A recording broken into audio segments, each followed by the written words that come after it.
bonito que vocês já entraram na vida de vocês? Foi uma igreja católica? Foi uma igreja luterana? Pensem aí, o que tinha nessa igreja? Vitrais grandes, aquele pé direito alto, aquela igreja que, quando você entra, parece que algo sublime te abraça. A gente já viveu histórias assim, né? Eu, na minha infância, fui católica, então eu visitei vários templos católicos que eram muito belos, muito sublimes. E eu ficava sempre muito encantada com a natureza daquelas coisas, né? Porque o Senhor chamou pessoas para construir aquele templo para que ali se reunissem cristãos que não só fossem ouvir a palavra de Deus, mas também se reunir e ter comunhão com os outros. E hoje a palavra que a gente vai trazer vai ser um pouco sobre isso. E a gente vai entender por que eu comecei assim. Peço aos irmãos que se levantem agora para a gente proclamar o Santo Evangelho do nosso Senhor Jesus. O Evangelho hoje que a gente vai ler é o Evangelho de São Lucas, no capítulo 21, do versículo 5 ao versículo 19. Eu peço aos irmãos que abram suas Bíblias no celular ou a Bíblia física, porque a gente tenha sempre esse hábito de ouvir a palavra de Deus direto da fonte. Então eu vou repetir aqui, Lucas, capítulo 21, do versículo 5 ao versículo 19. Vou dar um tempinho para os irmãos abrirem.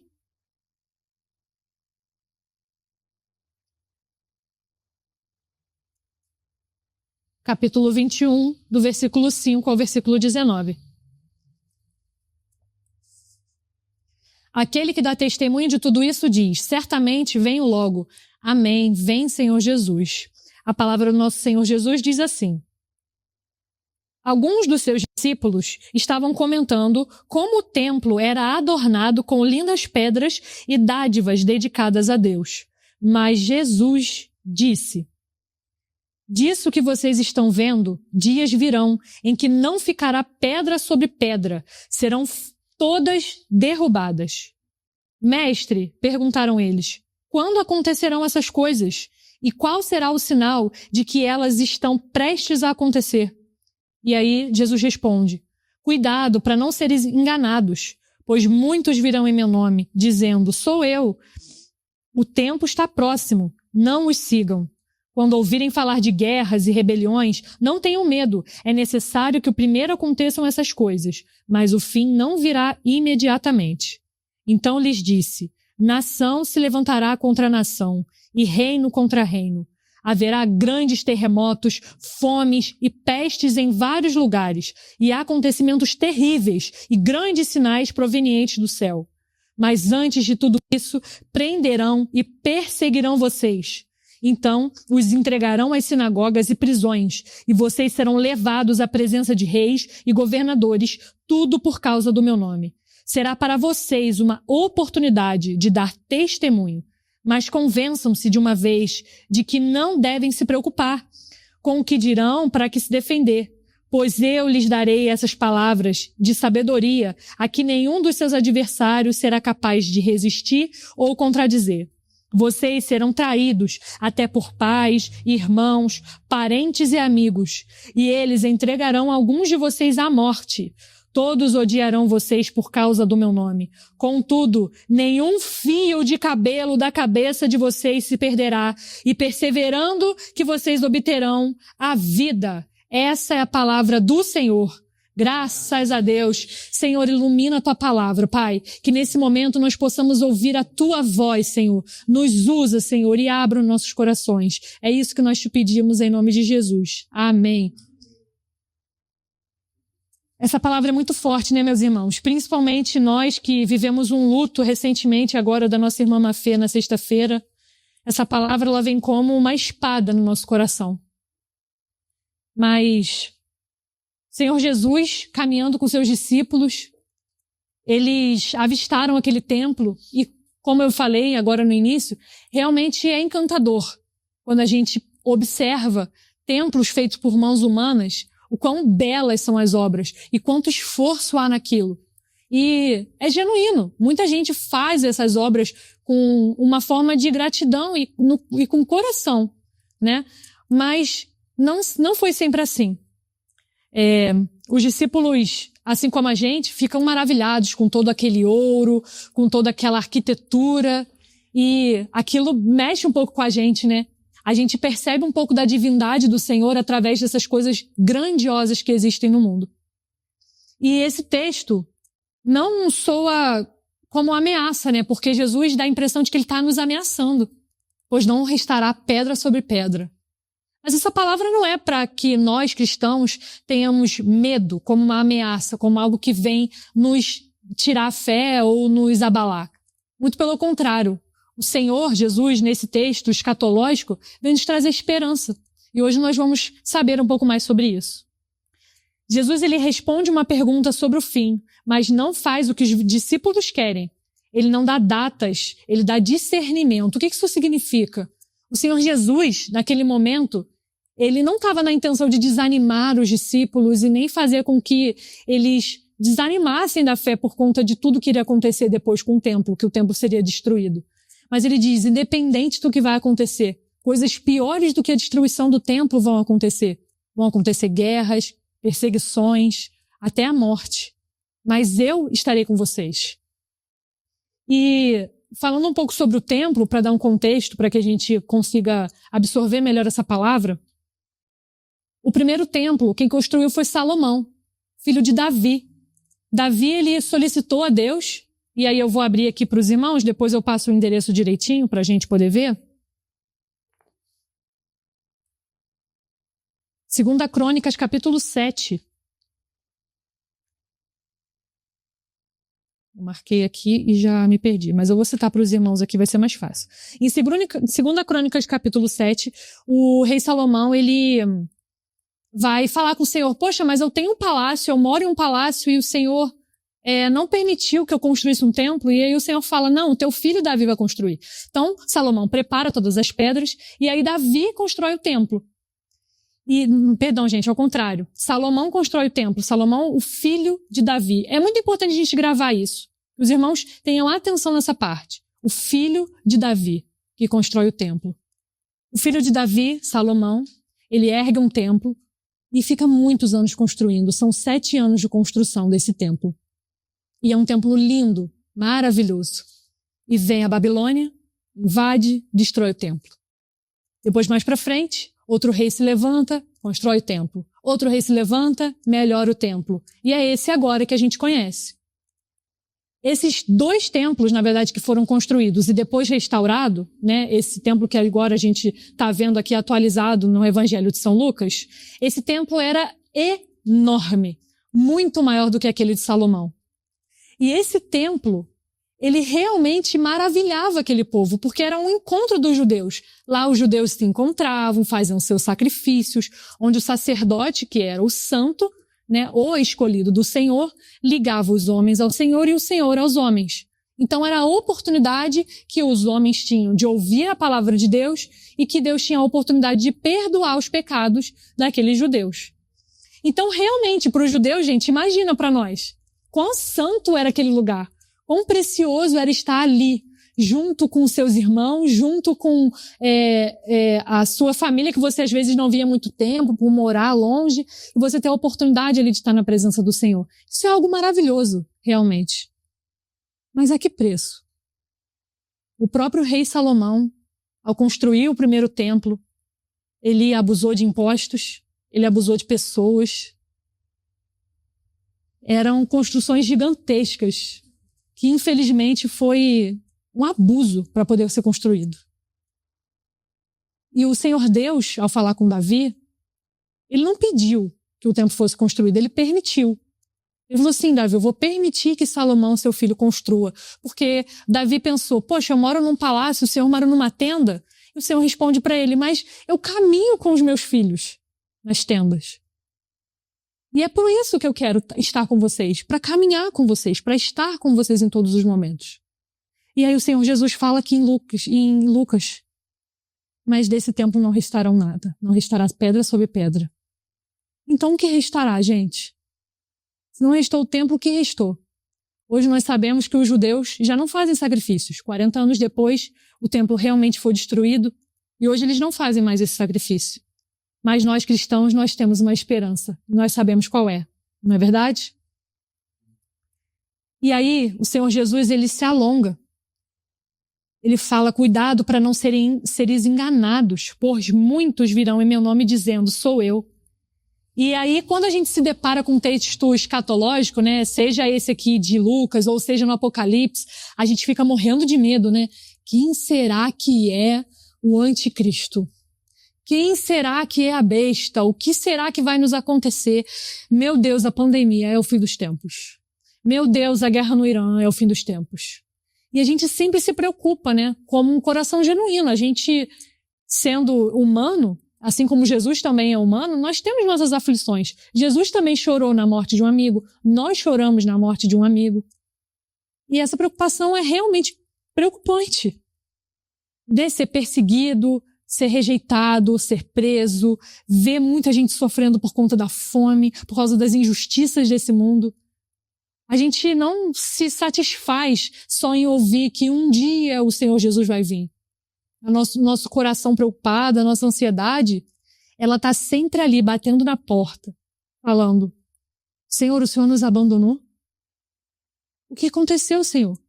Tudo bem, Jesus morreu, ressuscitou, mas e as nossas dores? Elas não são reais para o Senhor?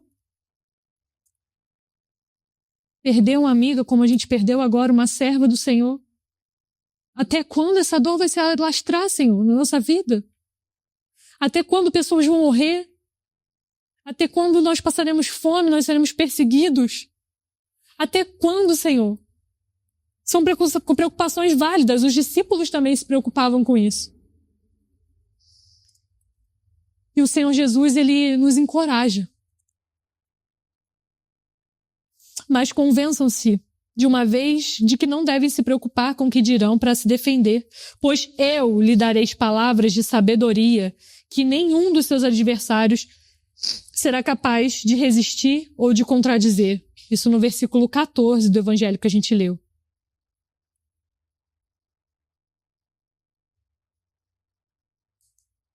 Uma dessas preocupações que assolam a nossa igreja, e aí às vezes até dentro dela mesma, são discursos dessa escatologia, né, dessa volta de Jesus, que nos amedrontam. Quem aí já viu placas assim, Jesus está voltando, gigantesco assim. Jesus está voltando. Sim, Jesus está voltando, que a gente deve se arrepender. A gente não deve se arrepender dos pecados para ter medo do inferno.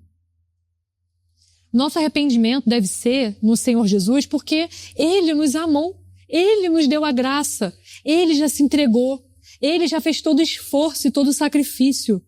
O que Ele nos chama agora não é para ter medo do inferno. Isso é muito pequeno. Ter só medo do inferno.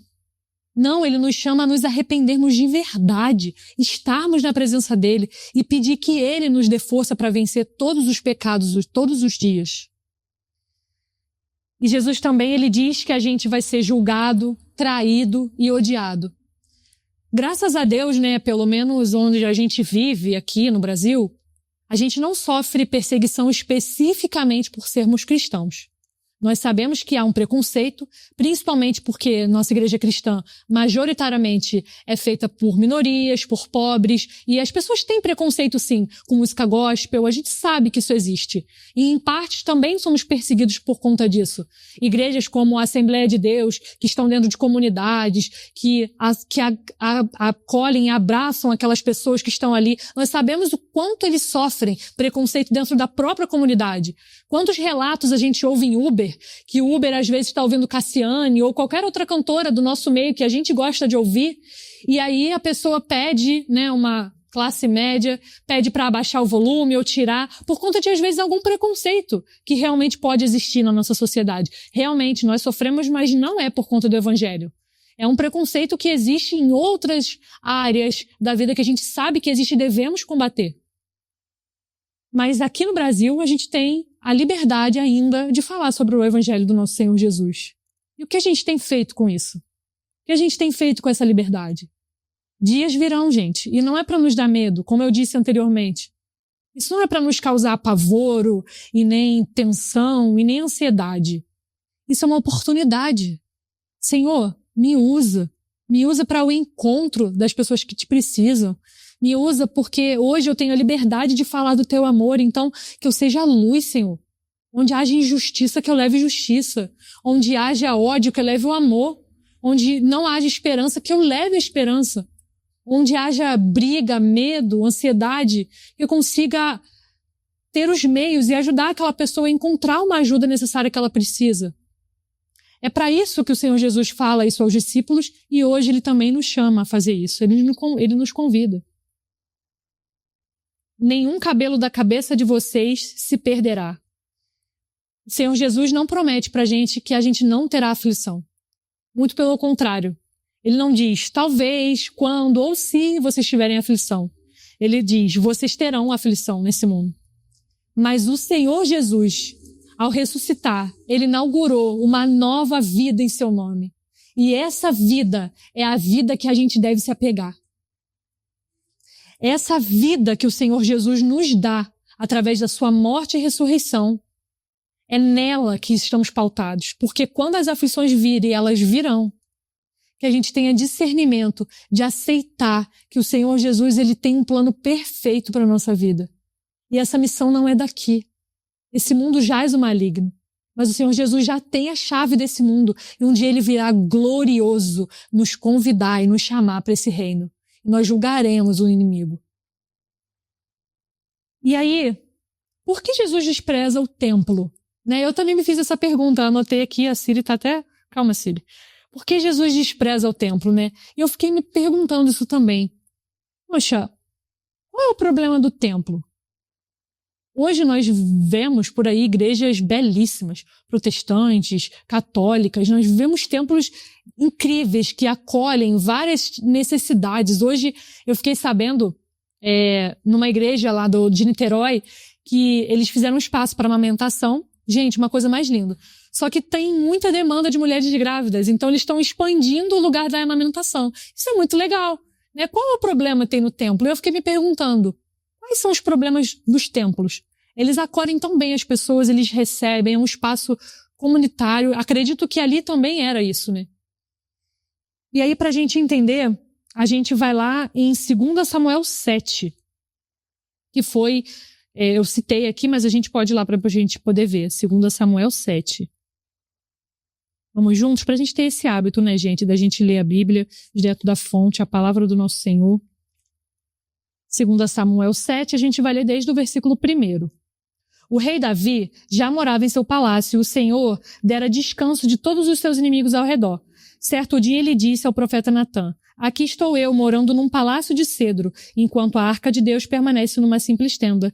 Natã respondeu ao rei, faze o que tiveres em mente, pois o Senhor está contigo. E naquela mesma noite o Senhor falou a Natã, vá dizer ao meu servo Davi que assim diz o Senhor, você construirá uma casa para eu morar? Não tenho morado em nenhuma casa desde o dia em que tirei os israelitas do Egito. Tenho ido de tenda para outra, para o tabernáculo, de um tabernáculo para outro, para onde tenho acompanhado os israelitas. E aí, agora sim, a gente vai para 2 Crônicas, no capítulo 7 também. 2 Crônicas, capítulo 7. A gente vai ler a partir do versículo 11. Quando Salomão acabou de construir o templo do Senhor e o palácio real, executando bem tudo o que pretendia realizar, e aqui Salomão, filho de Davi, que construiu esse templo que foi prometido, o Senhor lhe apareceu de noite e disse, gente, olha que precioso, o Senhor Deus se revelou aqui a Salomão. Ouvi sua oração e escolhi esse lugar para mim como um templo para sacrifícios. Se eu fechar o céu para que não chova, ou mandar que os gafanhotos devorem o país, ou sobre o meu povo envie uma praga, se o meu povo, que me chama pelo nome, se humilhar, orar e buscar a minha face, e se afastar dos seus maus caminhos dos céus, eu os ouvirei, perdoarei seu pecado e curarei a sua terra. De hoje em diante, os meus olhos estarão abertos e os meus ouvidos atentos às orações feitas nesse lugar. E aí aqui, vai falar que o Senhor Deus habitou nesse templo por muitos e muitos anos. Mas, Carol, eu ainda não entendi qual é o problema do templo. Se Davi não pôde construir, e o filho de Davi construiu, e o Senhor habitou naquele templo, ainda não entendi qual é o problema do templo. A gente não se atentou a uma coisa. O Senhor Deus não pediu para habitar em pedras. em lugares feitos por mãos humanas. Ele queria habitar nas pessoas. Ele diz aqui em 2 Crônicas, enquanto vocês obedecerem a minha voz, eu os ouvirei. Ou seja, se vocês pararem de me clamar, de me obedecer, eu não estarei mais na presença de vocês. Era uma condição que o Senhor impôs aqui. E aí várias coisas eram separadas. Objetos foram separados e consagrados, sacerdotes foram separados e consagrados, e somente esses sacerdotes tinham acesso à presença de Deus e a dava para o povo. Assim como o sacrifício que era feito no altar era apresentado para o perdão dos pecados, onde o Senhor concedia esse perdão. Então o problema não estava no templo em si, mas estava no coração humano, que a gente quer que o Senhor caiba numa caixa que a gente inventou. Isso não é nosso. Ainda bem que hoje em dia não acontece mais isso, né? A presença do Senhor não está presa nos templos. Acontece, né, gente? A gente separa, né, o que é santo do que é comum, do que é do dia a dia. O momento de vir para a igreja é santo. Então eu vou me arrumar de um jeito específico, eu vou falar de um jeito específico, eu vou praticamente atuar de um jeito específico. Porque aqui na igreja é santo, é separado, é o momento que eu separo para o Senhor. E durante a minha semana, no meu trabalho, ninguém sabe que eu sou cristão, então está separado. Porque lá na igreja eu sou santo. E lá no meu trabalho eu sou comum, sou secular. Quando eu estou fazendo a minha comida, eu sou secular. Eu só estou fazendo a minha comida. Não, gente, o Senhor não nos chamou para isso. O templo foi destruído. Porque hoje o Senhor Jesus, ele vive na gente, no meu e no seu coração. O Senhor não está preso mais em templos. E ainda bem, né? Porque aqui eu acho que não é um templo do Senhor. Nós estamos reunidos hoje como igreja, porque cada um é igreja. E vai chegar o dia em que o Senhor vai permitir que a gente tenha o nosso espaço, em nome de Jesus. Mas o Senhor não está em templos, ele não habita em templos feitos por mãos humanas. Hoje o Senhor Jesus, ele habita em mim e em você. Isso é motivo de grande alegria, gente.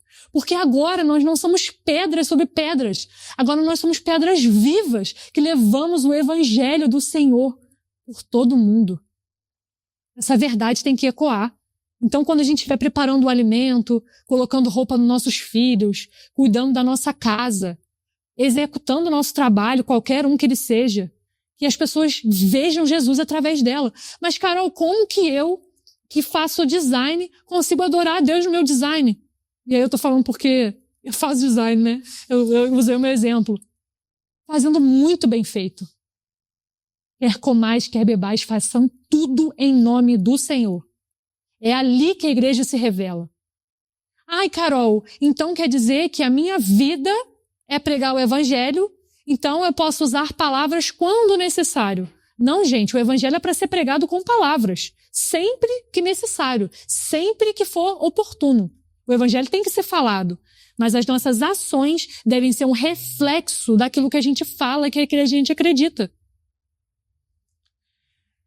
O Senhor Jesus, aqui para seus discípulos e hoje para nós, ele promete uma coisa: a morte virá. A morte virá. Por que eu estou dando tanta ênfase nisso? Perdemos nossa irmã Maria Fernanda, que lutava contra o câncer há 1 ano atrás, né, começou seu tratamento. Infelizmente veio perder sua vida agora na sexta-feira, mas o Senhor deu descanso. O milagre foi feito quase definitivo, como uma sala de espera. A gente falou isso no velório, né? Hoje, Maria Fernanda está numa sala de espera, no céu, onde não tem mais dor, mais lágrimas, mais nada. Mas o Senhor Jesus, ele não nos criou para morrer. Nossa vida não foi feita para a morte. O que é ser santo? A gente aprende na igreja, né? Acredito que todo mundo já foi numa EBD. E aí o professor da EBD falou assim: ser santo é ser separado. Sim, gente. Ser santo também é ser separado. Mas separado para quê? Separado para não ouvir música do mundo? Separado para não ler Harry Potter? Ainda bem que não, né, gente? Eu já li Harry Potter. Assim como o sacerdote no templo, assim como os objetos do templo, eram coisas que foram separadas para que fossem feitas, determinadas para o Senhor. E é assim que o Senhor nos separa. O Senhor não separou a nossa vida para que nós vivamos enclausurados nos templos da nossa igreja, enclausurados nos templos da nossa família. O Senhor nos separou para que a gente fosse usado como um instrumento da sua palavra, do seu reino. Então, quando há algo desse nível, como houve com a nossa irmã, ou algo que vai nos assolar como igreja de todas as formas, ou momentos de alegria que também virão, que nós que somos separados, nós possamos estar lá como instrumentos para trazer a palavra do Senhor. Não é um papel do pastor, isso é um papel da igreja. O Senhor, Ele nos convida a viver como igreja, os lutos dos irmãos, chorai com os que choram, se alegrai com os que se alegram. Isso é ser igreja, isso é ser pedra viva. E, gente, eu disse que o céu é uma sala de espera, né? E realmente é. O Senhor Jesus, ao ressuscitar, Ele não inaugurou somente um novo tempo de perdão de pecados ou só de rasgar o véu. Ele inaugurou o seu próprio corpo, que foi restaurado completamente. Ele recebeu um corpo que é melhor de qualquer outro corpo. E Ele vai nos dar esse corpo no dia que Ele voltar. Que a gente saiba pedir pela presença dEle, Senhor, volte, Senhor Jesus. Maranata, hora vem, Senhor Jesus. Esses dias vão chegar, gente. Antes dEle voltar, vão acontecer coisas terríveis a nós. Nós sabemos que muita gente já sofre. Nós sabemos que pessoas em missões internacionais já sofrem perseguição, fome. Mas também nossos vizinhos sofrem fome. Nossos vizinhos sofrem com preconceito. Nossos vizinhos sofrem assolados pelas suas preocupações, ansiedades, burnout. O que a gente tem feito quanto a isso? É uma preocupação nossa, gente. Não só do pastor da igreja, mas de toda a igreja. O Senhor nos convida, como comunidade, a estarem atentos. Orai e vigiai. Vigiai o quê? Vigiai o quê? Ficar vigiando para ver se Jesus vai voltar da janela? Não, gente, vigiai. Será que tem um irmão que precisa que a gente ainda não pregou o ID para ele? Nós fomos separados para que, usados como instrumentos dentro do templo, que somos nós, que nós precisamos caminhar com o Senhor Jesus. Carol, isso parece tão legalista. Não parece, gente? Falei para vocês aqui, agora vamos embora, que agora a gente aprendeu. A gente vai sair daqui e nós vamos ser pedras vivas, de acordo com a nossa performance e de acordo com aquilo que nós vamos conseguir fazer dentro dos nossos limites. Não é isso que a gente acabou de aprender? Não, gente. Nós não conseguimos sozinhos. E agora nós vamos lá em 1 Pedro. Entender por que isso não deve ser um legalismo da nossa parte. 1 Pedro, capítulo 2.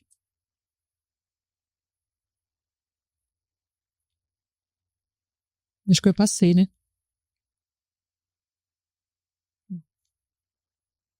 1 Pedro, capítulo 2, do versículo 4 ao versículo 10. Amém ou aleluia, gente? É a misericórdia. É importante que esse texto nós... amém, aleluia mesmo. Aleluia que o Senhor volte, né? Aleluia, achei muito, achei. Aleluia, achei muito rápido. 1 Pedro, capítulo 2, versículo 4.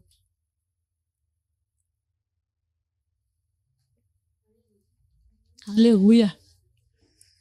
À medida que se aproximaram dele, a pedra viva rejeitada pelos homens, mas escolhida por Deus e preciosa para ele, vocês também estão sendo utilizados como pedras vivas na edificação de uma casa espiritual, para serem sacerdócio santo, oferecendo sacrifícios espirituais aceitáveis a Deus, por meio de Jesus Cristo.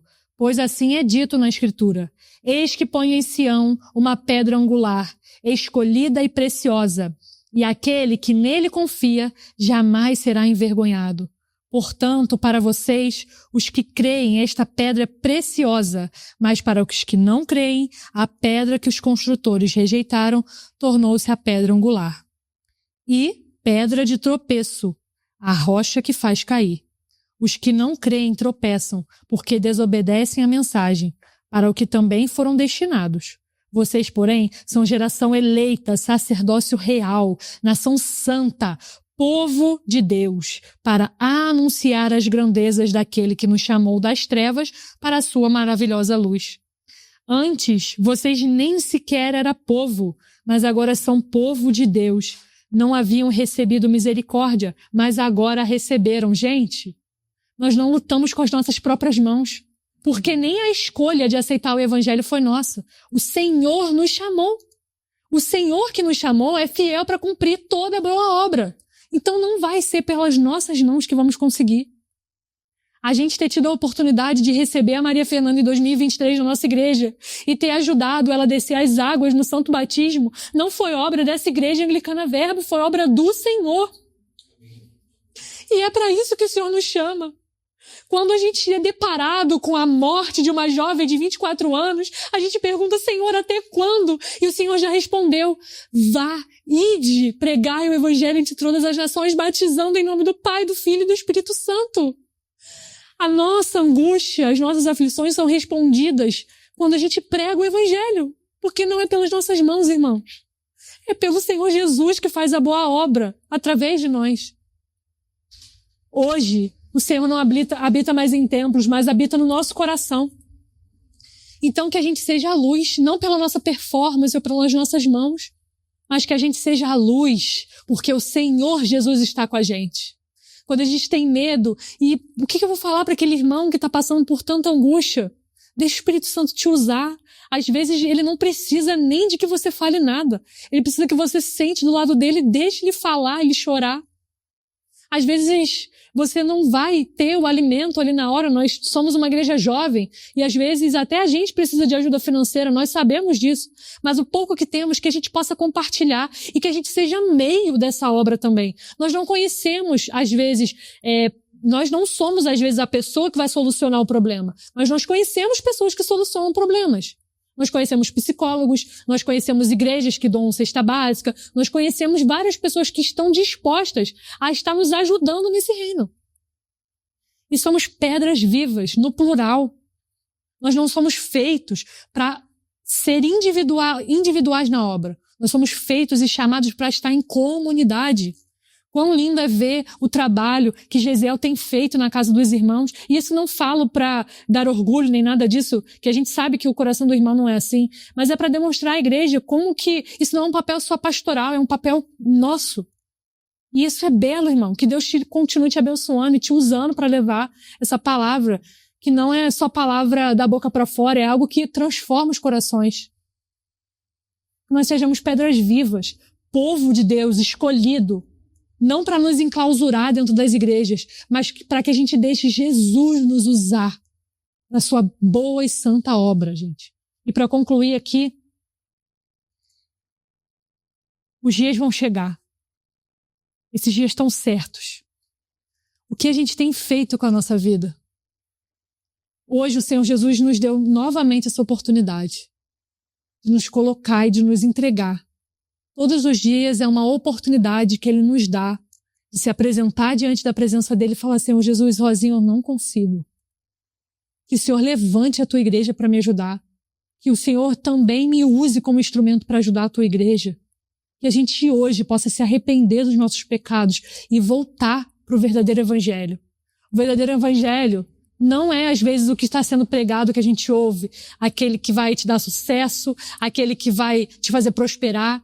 O Senhor pode fazer isso pela sua vida, para que você abençoe outros irmãos através da sua obra também, pelas suas mãos. Mas o evangelho está sendo anunciado pelo um reino que não terá fim. Um reino onde ouro e prata está no chão, porque não vale nada mais. O reino que Deus vai inaugurar na nossa vida vai ser uma nova terra, um novo céu, onde não haverá dor, onde não haverá sofrimento, e Ele enxugará do nosso rosto todas as lágrimas. Gente, essa graça é melhor do que a vida. É melhor do que a vida. Um dia nós estaremos deslumbrados com a Nova Jerusalém. E é para isso que nós vivemos. Nós não somos desse mundo. Nós estamos nesse mundo, mas nós não somos dele. O Senhor irá recriar todas as coisas e o Espírito Santo de Deus irá reinar junto com o Pai e o Filho, e ali estaremos nós em adoração, em trabalho, que eu acho que vai acontecer. Aí é suposição, tá? Mas eu acho que vai ter. Mas nós estaremos nos alegrando no Senhor, porque tudo é feito pelas mãos dele, para ele. Vamos orar? Senhor Jesus, obrigada, porque hoje o Senhor derramou tua santa presença nos nossos corações. Senhor, nós queremos te agradecer e te engrandecer, porque nós sabemos hoje que nós somos o templo vivo, pedras vivas que edificam a tua igreja, Senhor. Que o Senhor agora nos perdoe pelas vezes que a gente viu a necessidade das pessoas e não conseguiu contribuir por qualquer que seja o motivo, Senhor. Nós queremos te pedir perdão, Deus. Nós estamos aqui diante da tua presença para que o Senhor nos encha nessa noite. O Senhor nos escolheu para estar aqui, santos. Não santos porque nós somos, mas santos porque o Senhor Jesus nos revestiu da sua presença. Então, que na segunda-feira nós continuemos sendo essa pedra viva que edifica a tua igreja, Senhor. Para que construindo essa bela obra em teu nome, no dia que nosso juízo chegar, nós apresentemos as boas obras não pelos nossos méritos, mas porque o teu reino é vivo. Nós cumprimos aquilo que o Senhor nos pediu, Senhor. Vem sobre a nossa vida, Senhor Jesus. Não nos deixe esquecer do teu santo evangelho.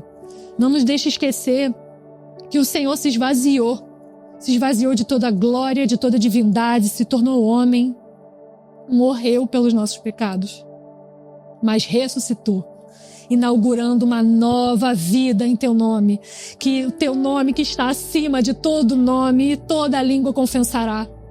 O filho de Davi que verdadeiramente construiu o templo, um templo que não se destrói, um templo que foi reerguido e que inaugurou a vida eterna para nós. Senhor, muito obrigada, Senhor, porque tivemos a oportunidade de conviver com a tua filha, Maria Fernanda. Obrigado porque hoje ela está contigo, mas nós tivemos a oportunidade de estar com ela, Senhor. E nós vivemos para isso, nós vivemos para que a tua igreja seja levada para onde ela não está ainda, Senhor. Que o Senhor nos ajude a completar a boa obra, que sejamos fiéis, Senhor, a ti, que nós sejamos fiéis ao teu evangelho, que nós como igreja, como teu povo, nós possamos estar sempre nos teus caminhos e que se a gente se desviar, Senhor, que o Senhor reconstrua e que o Senhor nos coloque de novo no caminho, Senhor, como o Senhor nos colocou hoje. Que o Senhor não nos deixe esquecer da tua palavra, da tua presença, Senhor. Que nós sejamos essa pedra viva edificada no Senhor, Pai. Que o teu Filho, o nome de Jesus, que está acima de todo nome, que toda língua vai confessar, o Cordeiro de Deus que tira o pecado do mundo, seja sempre adorado e glorificado. Para que em nome dele, todas as nações conheçam o teu nome. Para que no nome de Jesus, a gente possa anunciar a boa obra. E que a gente esteja aqui como igreja no dia que o Senhor voltar, alegres na tua presença, não com medo, não com ansiedade, mas felizes, porque a gente disse sim pro teu chamado, Senhor. É isso que a tua igreja pede, em nome de Jesus. Amém.